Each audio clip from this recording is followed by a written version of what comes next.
গভীর জঙ্গলের মধ্যে দিয়ে বয়ে গেছে একটা ছোট্ট নদী।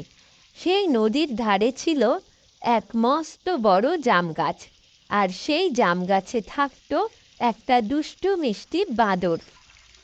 ছোট্ট বাঁদরটা সারা দিন লাফিয়ে ঝাঁপিয়ে খেলা করত আর মনের আনন্দে গাছ থেকে জাম পেড়ে খেত।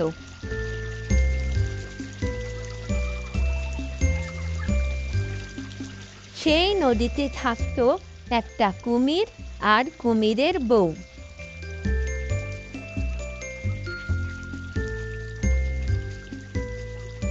কুমির প্রায় দিনই জাম গাছের তলায় এসে রোদ পোয়াতো। কি হলো কুমির ভাই, তোমার মুখটা এত শুকনো লাগছে কেন? কি আর বলবো বাদর ভাই, নদী থেকে মাছ কচ্ছপ যেটুকু পাই প্রায় সবটাই আমার বউ খেয়ে নেয়। যেটুকু আমি খাই তাতে আমার পেট ভরে না। তা জাম খাবে নাকি কুমির ভাই? পাকা জাম, খুব মিষ্টি আর রসালো জাম।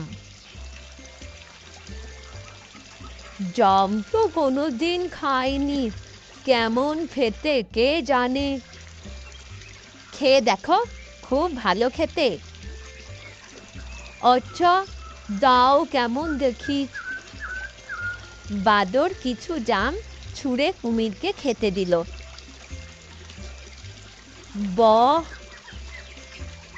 এরপর থেকে কুমির প্রায়ই আসতো আর বাদর কুমিরকে জাম খেতে দিত।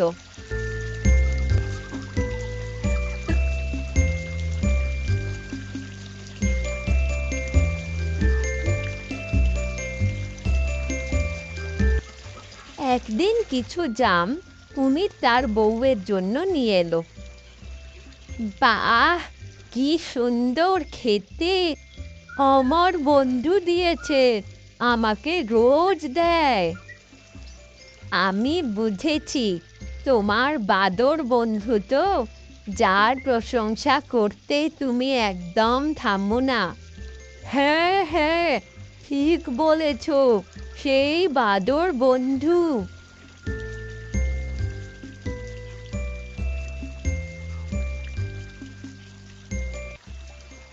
উফ, যে রোজ রোজ এত মিষ্টি ফল খায় তার মাংস না জানি কত সুন্দর হবে।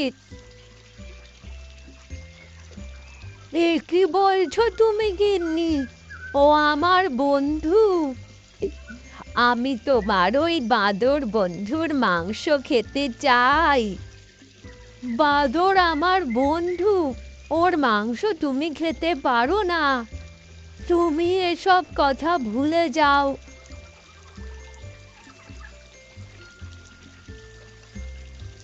কুমিরের বউ ফন্দি আঁকতে থাকলো কিভাবে বাদরের মাংস খাওয়া যায়। এদিকে বাদর আর কুমিরের মধ্যে খুব ভালো বন্ধুত্ব হয়ে গেল। বাদর রোজ কুমিরকে জাম খাওয়াতো আর দুজনে নদীতে ঘুরে বেড়াতো। একদিন কুমির বাসায় ফিরে দেখে তার বউ অসুস্থ। গিন্নি, তোমার আবার কি হলো? শরীরটা ভালো নেই, মাথাটাও খুব ঘুরছে। আমি এখন তোমার জন্য কি করতে পারি গিন্নি?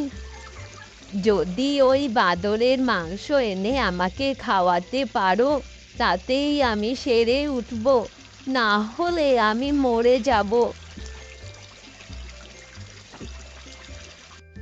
রে কি কথা বলছো?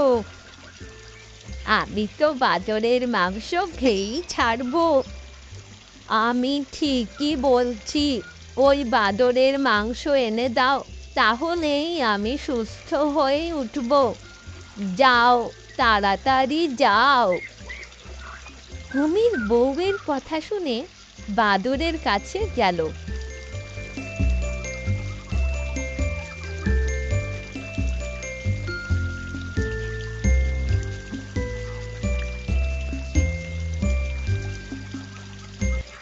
বাদর ভাই, আমার বউ তোমাকে দেখতে চাইছে।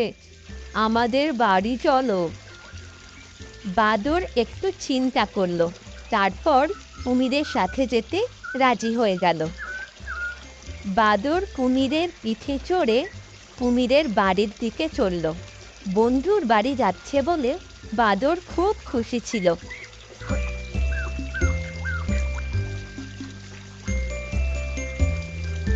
কিছু দূর যাওয়ার পর কুমির বাদরকে সত্যি কথাটা বলে দিল। কুমিরের কথা শুনে বাদর খুব ভয় পেয়ে গেল।